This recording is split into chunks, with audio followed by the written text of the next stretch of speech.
Alam niyo po ba kung saan makikita yung mga pending friend request ninyo? Ito yung mga friend request na hindi pa po ina-accept. So, sa mga hindi pa po nakakaalam, tara, tignan po natin.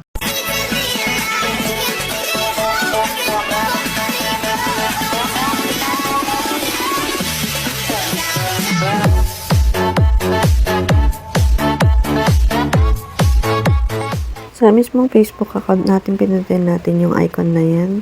Sa friends, tapos pindutin po natin yung see all. Tapos po, pindutin natin yung 3 dots sa taas. Kung mapapansin nyo po, may makikita po kayo dito sa may baba, view sent requests. And, punta po tayo dyan, pindutin po natin yan.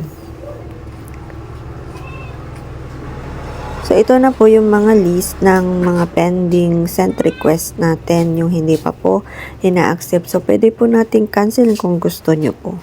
So, ganun lang po. Thank you for watching and don't forget to like, comment, and share.